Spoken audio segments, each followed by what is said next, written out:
On our Facebook live stream as well as our WNST YouTube channel as well. We got football on the brain and baseball on the brain, and obviously this week the always important third preseason game coming up. We'll be talking more to Luke Jones about that. I'll be on the backfields at Owings Mills as well, and we're setting up some swabbings for the Bone Marrow Registry next month and into October with some Ravens players as well, so stay tuned for that. And of course, Oriole baseball continuing into the weekend and going up to New York after the home and home with the Washington Nationals. But I got an author on, and I love these conversations because as a guy who's written a couple of books myself, I know that crazy moment in the middle of the night where you decide, I've got to write a book, and then you sit and write a book. This guy's done that a couple of times as well. His newest book is on the 1986 Giants, and there are some Baltimore connections as well. We welcome Jerry Barca onto the program. You can follow his journey out on Twitter at jbarca. That's Barca. The book is The Big Blue Wrecking Crew and the 86 Giants. If you're a Notre Dame fan, you may be familiar with his 88 book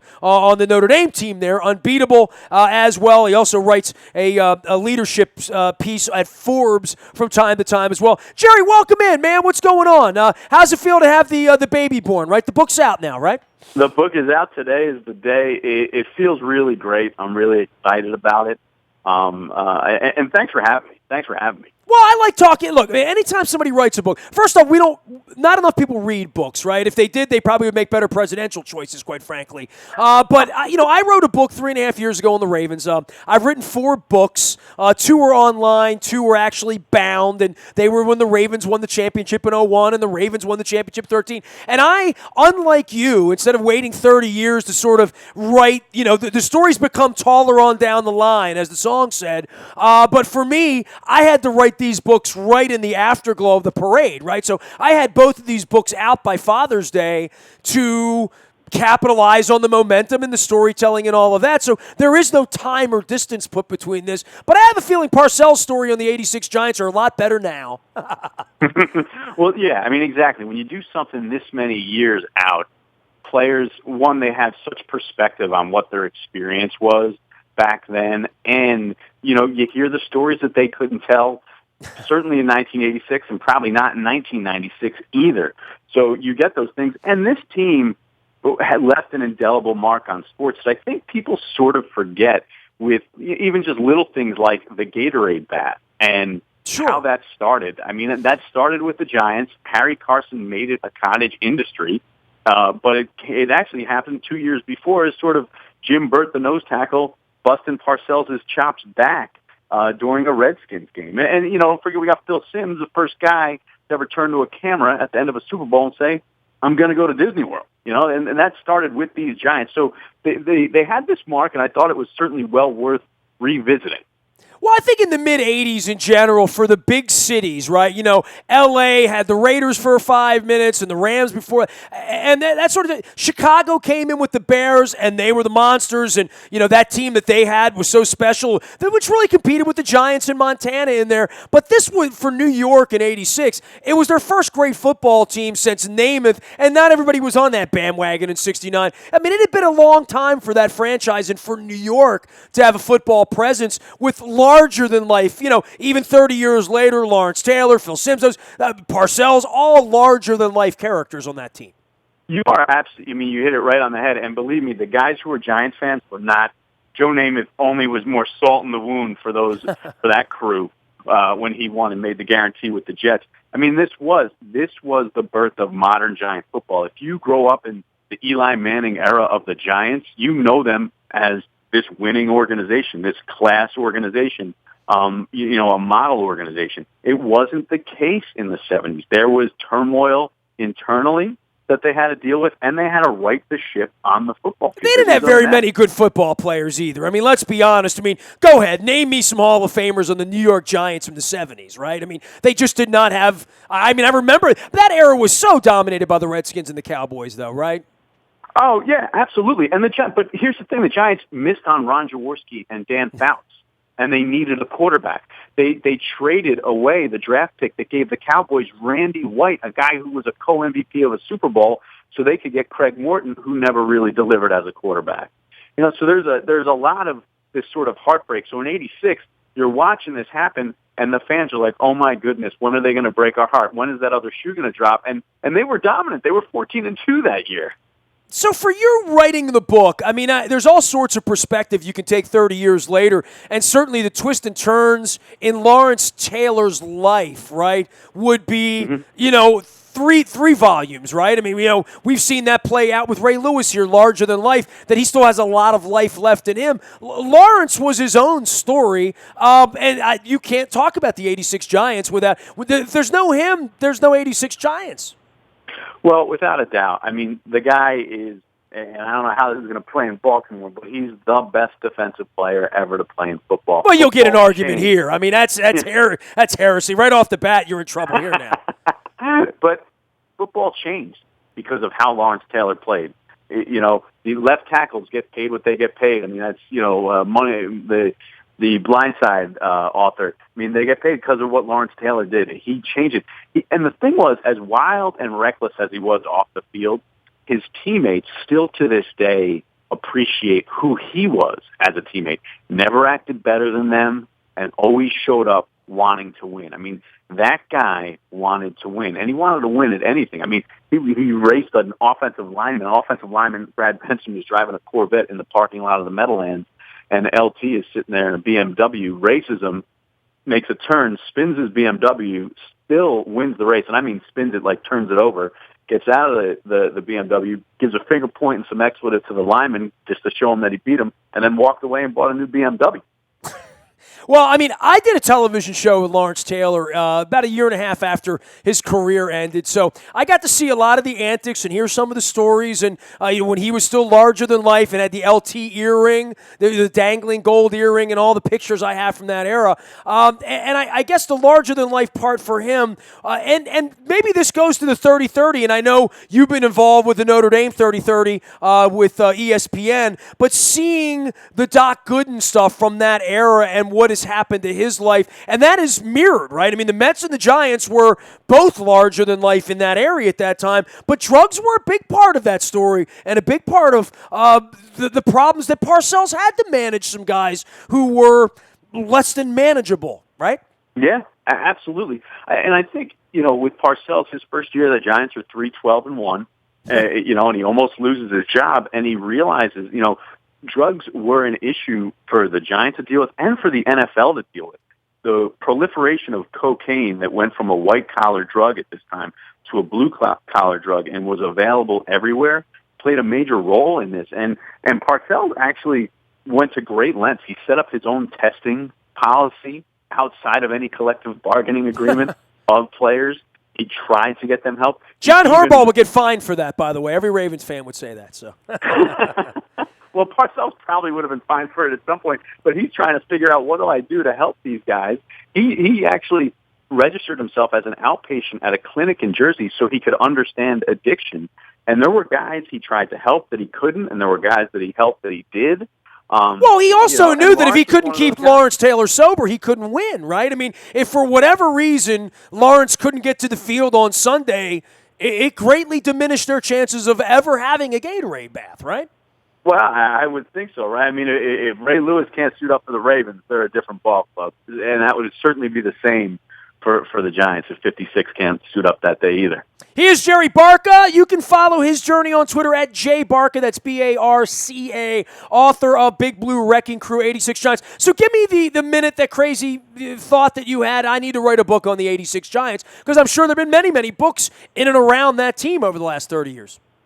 There were, and I thought, hey, you know what? Let me get into depth in like a Phil Simms and a George Young and some of these other guys and their stories and the stories they can tell. And it really is. There's some entertaining goofball stuff that went on. I spent time down in Baltimore at Calvert Hall and City College, seeing where George Young came from and talking to his people and guys that he coached.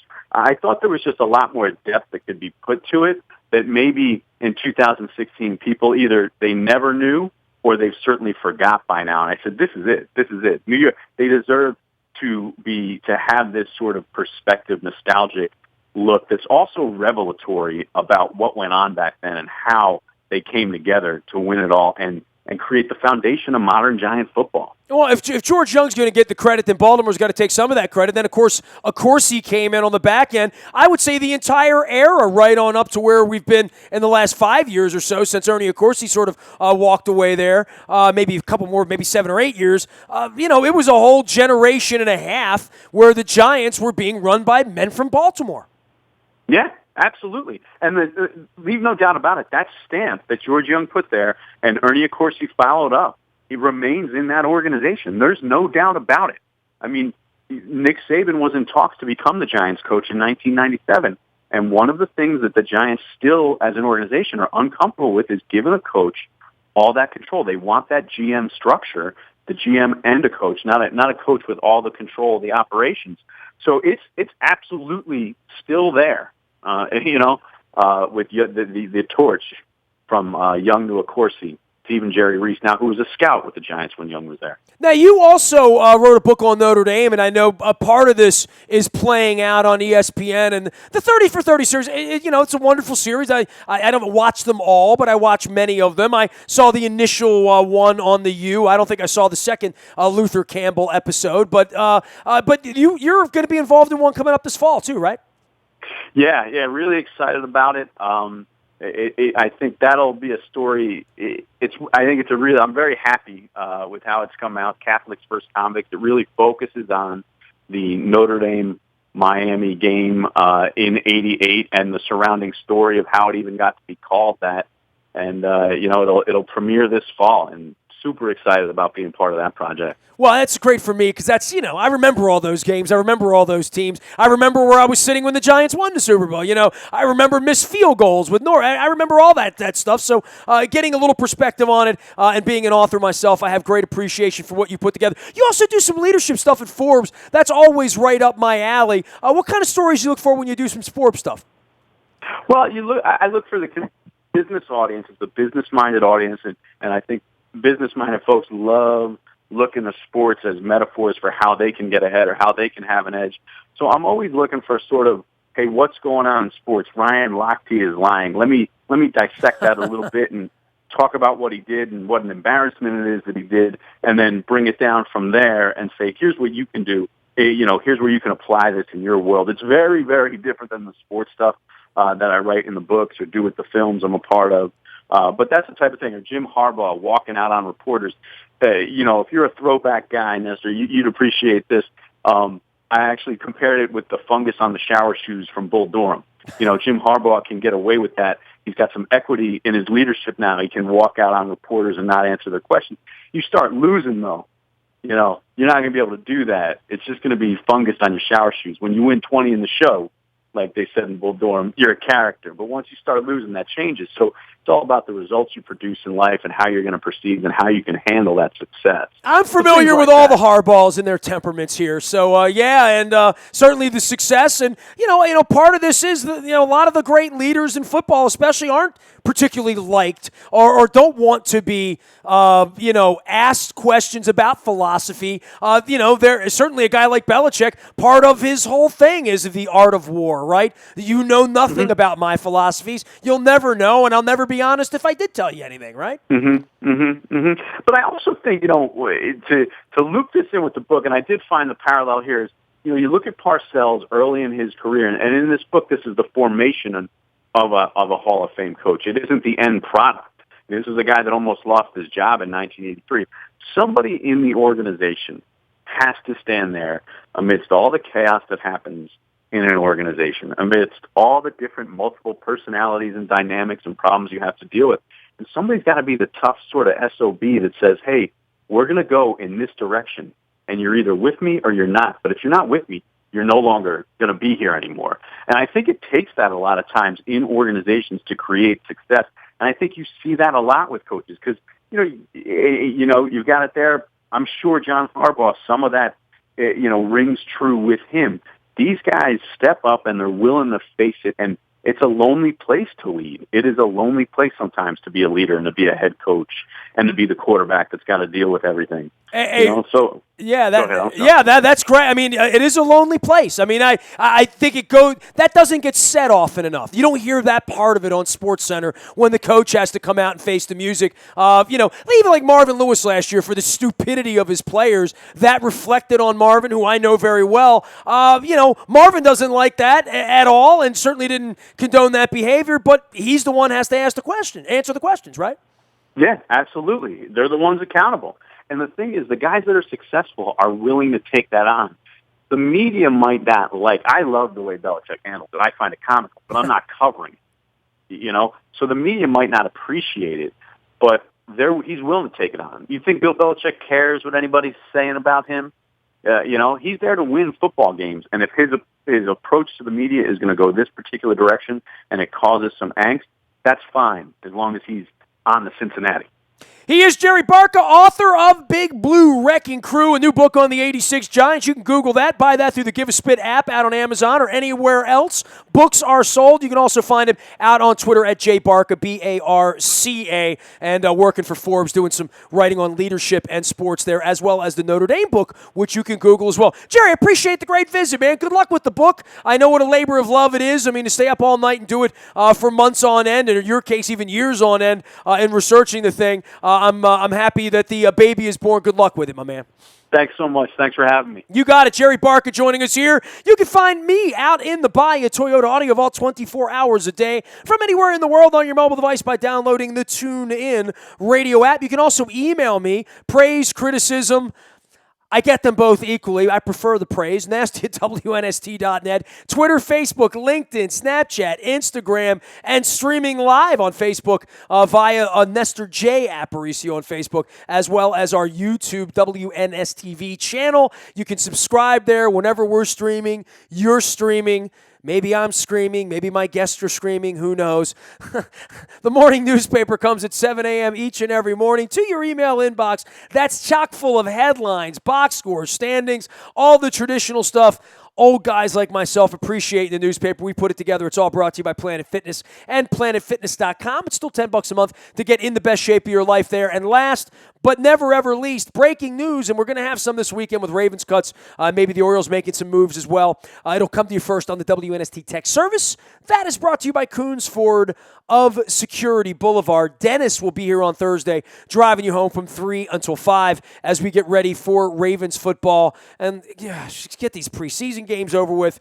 The Buffalo game can't come soon enough. Many of you know we'll be in Germany next week. I'll be broadcasting a little bit from there, as well as tweeting and Facebooking as my wife meets the man who saved her life twice. So we'll be in Germany next week. I've been joking about eating Frankfurters in Frankfurt, but I will definitely be drinking Kolsch and Cologne. You can find us out anywhere the internet is served, nasty at WNST.net. I'm Nestor. This is WNST.net, AM 1570 in WNST Towson, Baltimore. And we never stop talking Baltimore sports.